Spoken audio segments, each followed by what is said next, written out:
রাতের অন্ধকার যখন ঘন হয়ে আসে তখন কিছু কিছু রাস্তা যেন জীবন্ত হয়ে ওঠে।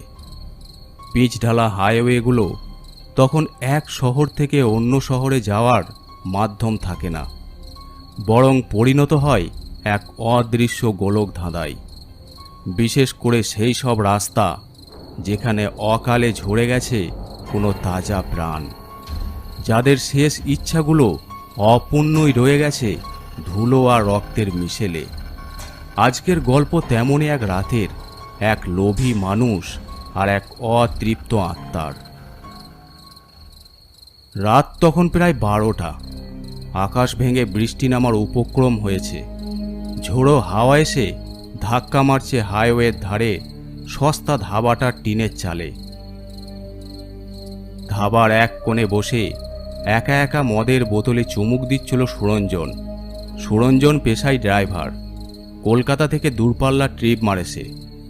গাড়ি চালানোর হাত ভালো,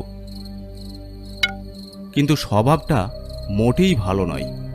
অতিরিক্ত লোভ আর মদের নেশা তাকে চালক মহলে বেশ কুখ্যাত করে তুলেছে।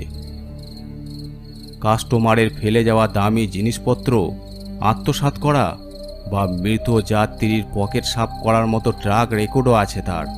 লোকটার মনে দয়া মায়া বা ভগবানের ভয় বলতে কিছুই নেই। উফ, যা গরমটা পড়েছিল! যাক বাবা, এখন একটু ঠান্ডা হাওয়া দিচ্ছে, কিন্তু কপালটা এমন খারাপ, আজ একটাও ভালো ট্রিপ পেলাম না। সুরঞ্জন দা, রাত 12টা বাজতে চললো, এবার দোকান বন্ধ করব। তুমি কি আজ এখানেই গাড়ি গুঁজিয়ে ঘুমাবে নাকি কলকাতায় ফিরবে? ধুর শালা, কলকাতায় ফিরে কি করব? ঘরে গেলেই বইয়ের ঘ্যান ঘ্যানানি, তার চেয়ে গাড়িতেই শুয়ে পড়ব। তবে তার আগে আর এক পেক। ঠিক তখনই সুরঞ্জনের মোবাইল ফোনে একটা নোটিফিকেশন ঢুকলো। One way booking. সুরঞ্জন স্ক্রিনের দিকে তাকালো। তার চোখ দুটো লোভের চোটে বড় বড় হয়ে গেল। ওরে বাবা, এ তো lottery! Kolkata to Birbhum one way trip. ভাড়া কত দিয়েছে দেখেছিস? স্বাভাবিক ভাড়ার 3 গুণ, তাও আবার এই ঝড় বৃষ্টির রাতে। এত রাতে বীরভূম, তাও আবার 3 গুণ ভাড়া! সুরঞ্জন দা, লোভ ভালো, কিন্তু অতি লোভ ভালো নয়। এই ঝড়ের রাতে হাইওয়েতে গাড়ি চালানো এমনিতেই বিপজ্জনক, তার উপর বীরভূমের ওই জঙ্গলওয়ালা রাস্তা। আমার কেমন যেন খটকা লাগছে। বুকিংটা ছেড়ে দাও না হয়। তুই চিরকালই ভীরু ছাগল রয়ে গেলি রে। আরে টাকা যখন বেশি, তখন শয়তানের বাড়ি যেতে হলেও আমি রাজি আছি। সুরঞ্জন ড্রাইভার কোনোদিন টাকার ট্রিক ছাড়ে না। এই নে তোর বিল। সুরঞ্জন টাকা ছুঁড়ে দিয়ে মদের বোতলটা পকেটে পুরল। তারপর গাড়ির দিকে হনহন করে এগিয়ে গেল। গাড়ি স্টার্ট দিয়ে সে বুকিং লোকেশনের দিকে এগিয়ে গেল।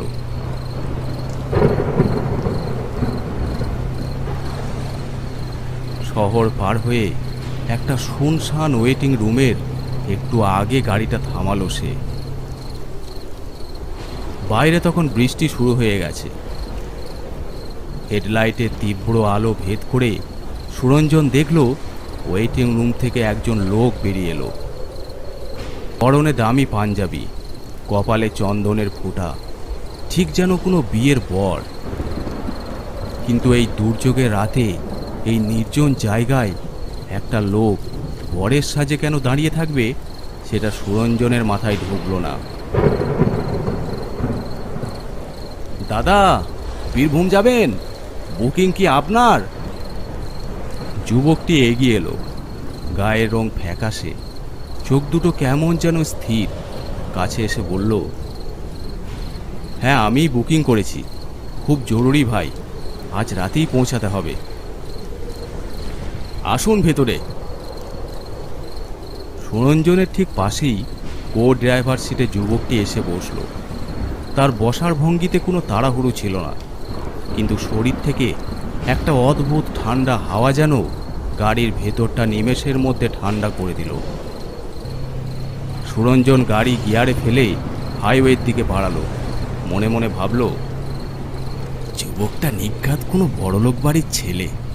বড়লোকের হাজারো বাইনাক্কা থাকে, হয়তো প্রেম করে বিয়ে করতে পালাচ্ছে। গাড়ি এখন ফাঁকা এক্সপ্রেস ওয়েতে। বৃষ্টির বেগ আরও বেড়েছে। ওয়াইপার দুটো তীব্র গতিতে কাঁচের জল সরিয়ে চলেছে।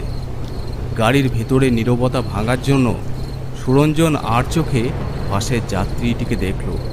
যুবকটি জানলার বাইরে তাকিয়ে আছে, যেন কোনো গভীর চিন্তায় মগ্ন। তা দাদা, এত রাতে বরের সাজে বীরভূম যাচ্ছেন যে? বিয়ে কি ওখানেই? হ্যাঁ, আজ রাতেই আমার বিয়ে। লগ্ন পেরিয়ে যাওয়ার আগেই আমাকে পৌঁছাতে হবে। ও আমার জন্য অপেক্ষা করে আছে। তা কনে পক্ষ কি কোনো গাড়ি পাঠায়নি, নাকি বাড়ি থেকে পালিয়ে বিয়ে? যুবকটি এবার সুরঞ্জনের দিকে তাকালো। তার চোখের মণি দুটো যেন অতিরিক্ত কালো। না, পালিয়ে নয়, দুই বাড়ির সম্মতিতেই হচ্ছে। কিন্তু আমার একটু দেরি হয়ে গেল। একটা দুর্ঘটনা ঘটেছিল মাঝপথে, তাই গাড়িটা পাল্টাতে হলো। সুরঞ্জন আর বেশি প্রশ্ন করল না। তার নজর তখন চলে গেছে যুবকটির ডান হাতের আঙ্গুলের দিকে। সেখানে একটা বিশাল হীরের আংটি জ্বলজ্বল করছে। শুধু তাই নয়, যুবকটির গলার সোনার চেন আর পাঞ্জাবির হীরের বোতামগুলো দেখে সুরঞ্জনের ভেতরে লোভী রাক্ষসটা জেগে উঠল। এই আংটিটার দামই তো কম করে 4-5 লাখ টাকা হবে। আর গলার চেনটা, ইস, লোকটা যদি কোনোভাবে এই আংটিটা এখানে ফেলে যেত, বা আমি যদি ওটা হাতাতে পারতাম, তবে সারা জীবনের মতো ড্রাইভারি করা ঘুচে যেত। নেশার ঘোরে আর লোভের তাড়নায় সুরঞ্জনের মাথায় এক কুৎসিত বুদ্ধি এলো। সে পকেট থেকে মদের বোতলটা বের করলো। এক হাতে স্টিয়ারিং ধরে অন্য হাতে বোতলটা সুরঞ্জনের দিকে বাড়িয়ে দিল। নিন দাদা, একটু খেয়ে নিন। এই ঠান্ডা রাতে শরীরটা গরম হয়ে যাবে। রাস্তা অনেক লম্বা। না ভাই, আমি ওসব ছুঁই না। আমার নেশা অন্য কিছুর। তা কিসের নেশা দাদা? সময়ের মধ্যে গন্তব্যে পৌঁছানোর নেশা। আপনি গাড়ি জোরে চালান ভাই, আমার সময় ফুরিয়ে আসছে। সুরঞ্জন বোতলটা পাশে রেখে স্পিড মিটারের দিকে তাকালো। গাড়ির গতি এখন 100 কিমি প্রতি ঘন্টা। সে অ্যাক্সিলেটারে আরও চাপল, কিন্তু অদ্ভুতভাবে গাড়ির স্পিড 100-র ওপরে আর উঠছে না। ইঞ্জিনটা কেমন যেন ভারী আওয়াজ করছে, যেন পিছনের সিটে কেউ টন টন ওজনের পাথর চাপিয়ে রেখেছে। সুরঞ্জন বিরক্তির সুরে বলল, শালা, গাড়ির ইঞ্জিনটা আজই খারাপ হওয়ার ছিল, স্পিড উঠছে না কেন? তাড়াহুড়ো করবেন না সুরঞ্জন বাবু, যা পাওয়ার তা তো আপনি পাবেনই, তবে সব কিছুরই একটা সঠিক সময় আছে। সুরঞ্জন চমকে উঠল। সে যুবকটিকে নিজের নাম বলেনি। বুকিং অ্যাপেও শুধু ড্রাইভার লেখা থাকে। তবে এই লোকটা তার নাম জানল কি করে? সুরঞ্জনের মেরুদণ্ড দিয়ে একটা ঠান্ডা স্রোত বয়ে গেল। কিন্তু মদের নেশা আর হীরের আংটির লোভ তার বুদ্ধিকে আচ্ছন্ন করে রেখেছিল। সে ভাবল, হয়তো অ্যাপে কোনোভাবে নাম দেখে নিয়েছে।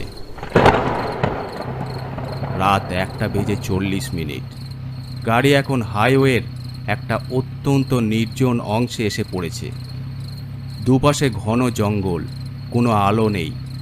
শুধু গাড়ির হেডলাইটের আলোয় যতটুকু পথ দেখাচ্ছে ততটুকুই। বৃষ্টি এখন কমে গেছে। হঠাৎ সুরঞ্জনের নজরে এলো রাস্তার বাঁ দিকের একটা কালভার্ট। কালভার্টের পাশে একটা পুরনো বটগাছ তার ডালপাল্লা মেলে দাঁড়িয়ে আছে। জায়গাটা দেখা মাত্র সুরঞ্জনের চেনা ঠেকল। প্রায় আধ ঘন্টা আগেও সে ঠিক এই কালভার্ট আর বটগাছটা পার করে এসেছে। ধুর মশাই, জিপিএসটা কি পাগল হয়ে গেল? একই রাস্তা দিয়ে দুবার যাচ্ছি কেন? কি হলো ভাই, গাড়ি থামাচ্ছেন কেন? রাস্তা ভুল হচ্ছে মনে হয়। এই কালভার্টটা আমি একটু আগেই পার করলাম। আমরা কি একই জায়গায় ঘুরছি? রাস্তা কখনো ভুল হয় না সুরঞ্জন বাবু, মানুষই ভুল পথে হাঁটে। এটা একটা বিশেষ জায়গা, এখানে কত মানুষের কত স্বপ্ন চুরমার হয়ে যায়, তার হিসাব কেউ রাখে না। যুবকটির কথাগুলো কেমন যেন হিয়ালির মতো লাগলো। সে আর কথা না বাড়িয়ে আবার গাড়ি ছুটালো।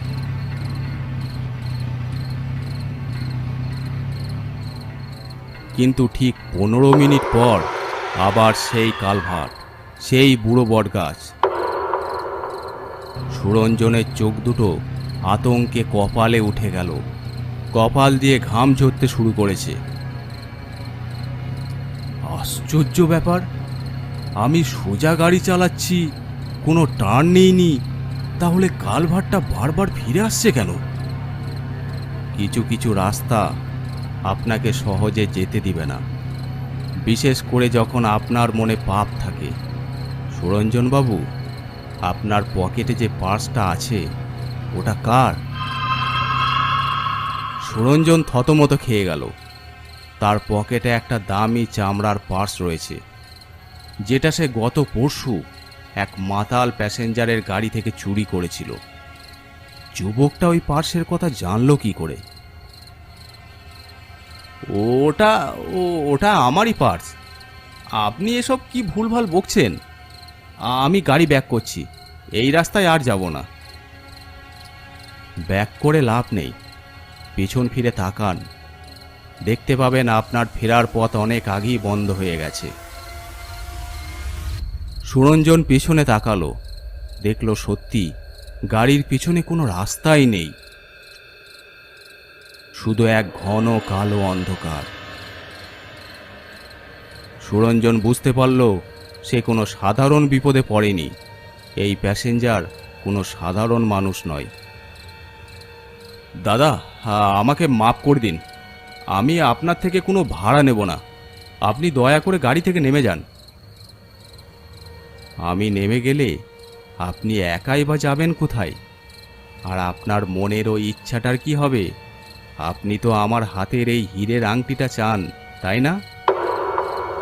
লোভ জিনিসটা এমনই যে চরম ভয়ের মুখে দাঁড়িয়েও মানুষকে অন্ধ করে দেয়। সুরঞ্জন হিতাহিত জ্ঞান হারিয়ে যুবকটির হাতটা খপ করে ধরে ফেলল। আংটি টেনে বের করার জন্য সে জোর দিল। এ কি, তোমার হাত এত ঠান্ডা কেন? এত ঠান্ডা হাত তো একমাত্র মরা মানুষের হয়। যুবকটি তখন ভয়ঙ্কর রূপ ধরে হাসতে লাগলো।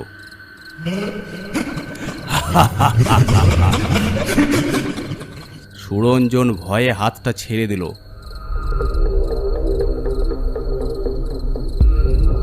কি হলো সুরঞ্জন, নে আংটিটা।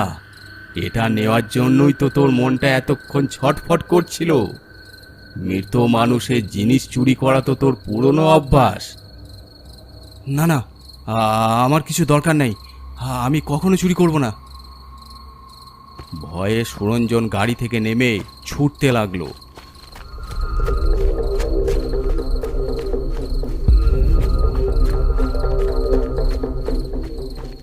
কিছুটা যাবার পরই দেখলো রাস্তাতে একটা গাড়ি উল্টো হয়ে পড়ে আছে, আর সেই গাড়ির তলায় একটা অর্ধেক শরীর বাইরে বেরিয়ে আছে। পরনে সেই বরের সাজ, মাথা ফেটে রক্ত ঝরছে, আর হাতের আঙ্গুলে জলজল করছে সেই হীরের আংটিটা। এ তো সেই যুবকটা যে এতক্ষণ আমার গাড়িতে ছিল। তাহলে যুবকটা কি অ্যাক্সিডেন্টে মারা গেছে? সে নিজের বিয়ে বাড়িতে যাবার আগেই মৃত্যুর কোলে ঢলে পড়েছে, কিন্তু আমার সাথে এর কি সম্পর্ক? ততক্ষণে সেই যুবকটি তার ভয়ঙ্কর মূর্তি নিয়ে সুরঞ্জনের কাছে চলে এসেছে। তুই ভেবেছিলি হাইওয়ের অন্ধকারে করা পাপ হাইওয়েতেই ঢাকা পড়ে যায়, কেউ দেখতে পায় না। আজ থেকে ঠিক 1 বছর আগে এই কালভার্টের কাছেই তোর গাড়ির ধাক্কায় একটা বাইক আরোহী ছিটকে খাদে পড়ে গিয়েছিল, মনে আছে তোর? না না, আমি আমি ইচ্ছে করে ধাক্কা মারিনি, ওটা অ্যাক্সিডেন্ট ছিল। অ্যাক্সিডেন্ট ছিল? কিন্তু তারপর তুই কি করেছিলি? গাড়ি থামিয়ে লোকটাকে হাসপাতালে নিয়ে যাওয়ার বদলে তার পকেটে থাকা তার মায়ের ওষুধের শেষ জমানো টাকা কটা তুই চুরি করে নিয়েছিলি। ছটফট করতে করতে লোকটা এই রাস্তার ওপরেই মারা গিয়েছিল। আমাকে আমাকে ক্ষমা করে দাও, আমি টাকা ফেরত দিয়ে দেবো, আমাকে বাঁচতে দাও, আমার ছোট ছোট বাচ্চা আছে। মুক্তি? মুক্তি এত সহজে পাওয়া যায় না সুরঞ্জন। আমিও তো মুক্তি চাই। আমার বিয়ে ছিল, কত স্বপ্ন ছিল আমার আর মীনাক্ষীর, কিন্তু নিয়তির খেলা দেখ, আমি পৌঁছাতে পারলাম না। আমার আত্মাই হাইওয়ের বুকেই আটকে গেল। কিন্তু আমি একা কেন থাকব? এই অন্ধকারে আমার একজন সঙ্গী চাই। আজ থেকে তুই হবি আমার সঙ্গী। এই হাইওয়েতেই তুই আর আমি রোজ রাতে ঘুরবো, অপরাধী মানুষদের সন্ধান করব। না না, আমাকে ছেড়ে দাও, আমাকে ছেড়ে দাও।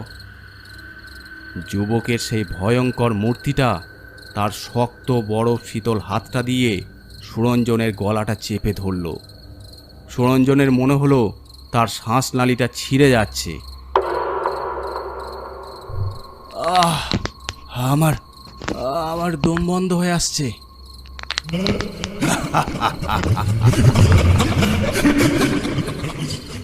বাতাস নেবার জন্য সে ছটফট করতে লাগলো, কিন্তু তার হাতের গ্রাস থেকে মুক্ত হওয়ার ক্ষমতা সুরঞ্জনের ছিল না। ধীরে ধীরে সুরঞ্জনের চোখের সামনে চারপাশ আবছা হয়ে আসতে লাগলো। এক সময় সে মৃত্যুর কোলে ঢলে পড়ল। এটাই তোর শাস্তি। আজকের গল্পটি আপনাদের কেমন লাগলো অবশ্যই কমেন্ট করে জানাবেন।